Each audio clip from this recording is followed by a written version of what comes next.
Gopalakrishnan. He's a banking professional with an experience of 37 years. He was the trade finance head for international banks in the Middle East. Then we've got N.S. Venkatesh, who's an independent director, and he's a chartered accountant, and his experience over decades. He has been he's the current CEO of Amphi, and he's the ex-ED of IDBI. And on top of that, he's also a chairman for our audit committee. We've got T.R. Anantharaman, who's the chairman for finance and ALCO. He's a chartered accountant by profession. We've got Salil Venu, our administration director. And we've got C.R. Shashikumar, our independent director. He's the retired MD of State Bank of India. And we've got S. Ganesh, independent director. He's the ex-principal general manager of RBI. And he's been the nominee director of RBI to Corporation Bank and UCO Bank. And we've got Umesh Mohan, myself. I've come from an investment banking professional. I've served around more than 14 years in international background, and later I came to take over the family business. Then we've got Kavita Menon, who is the director of our learning and development department. So on top of the strong director board, what we have something called a corporate strategic back office, which we have inherited from the corporate governance, from the background what we come from. So right from the beginning of the company with the RBI license, we had a strategic back office which was being run by international firms. So initially the contract was with KPMG. We had with them around 4 years. Then we had 2 years of GT. Now it was with PwC. So what does the corporate strategic back office do? They do an operational expenditure management. They're involved in budget and planning. They're involved in business strategy and governance, reporting management, information system, organization structure, and performance management. So basically, they control the strategic back office of the CEO. Anything which gets to the board gets vetted by the PwC team.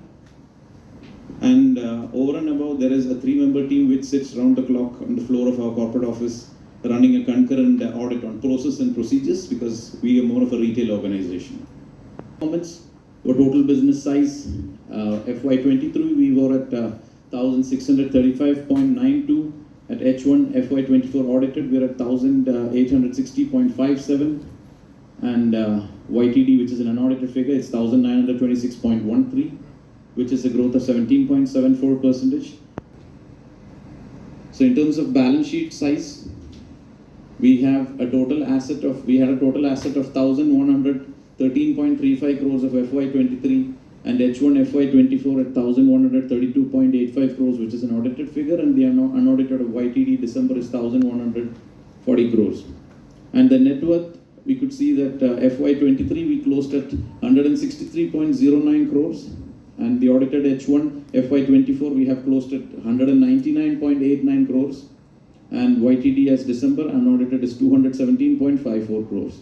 Capital adequacy, the H1 FY24, the audited figures, we are at 184.48 at Tier 1 capital, plus 68.67 as Tier 2 capital.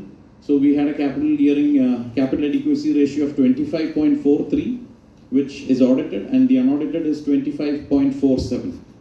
In terms of the business summary, we have a gold loan portfolio. At FY23 we closed at 1,112.55 crores, and H1 audited we had 1,216.22 crores, and YTD unaudited is 1,284 crores.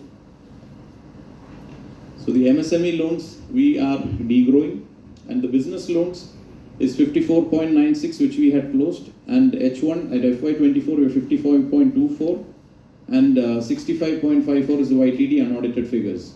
Privileged personal loans, we are degrowing onto it. The total growth on portfolio has been 255 crores for us. So the AUM grew approximately 22%. And I would like to bring your attention that our on-balance sheet portfolio is 804 crores, and off-balance sheet portfolio is 606 crores, which comprise of direct assignment assets and which comprises of co-lending assets too. We run co-lending lines with 2 banks, which is active. And we are on the verge of signing 2 more co-lending agreements with 2 banks, which is a total combined limit of approximately 500 crores again. The loan disbursement trend, you could see that we have disbursed around 2,362 crores, 2,362.49 crores as of YTD. out of which 94% of the disbursement comes for the gold loan itself. And last financial year, our total disbursement is 2,436 crores, and where we have already touched 2,382 crores as of YTD December. And network expansion. Till YTD December, we had opened around 37 branches, where we had entered into, where we are currently operating in Andhra Pradesh, Telangana, Maharashtra, Tamil Nadu, Kerala, Karnataka, Odisha, Madhya Pradesh, Delhi, and Uttar Pradesh regions. And our average AUM outstanding is 5.26. And FY 22-23, you could see the rise, although we have been expanding. So our branch AUM has also been kept constant. That shows that we are sweating our branches at the earliest possible, and we don't leave much of a room of gestation period for branches to sweat. So we make them immediately sweat.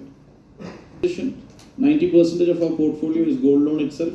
In terms of geographical distribution of the gold loan portfolio, we've got Tamil Nadu as 28.22%, Karnataka 27.3%, Andhra Pradesh and Telangana 18.87%, Odisha to be 15.97%, Kerala to be 3.58%, Maharashtra at 5.32%, Madhya Pradesh at 0.53%, Delhi at 0.19%, and Uttar Pradesh at 0.3%.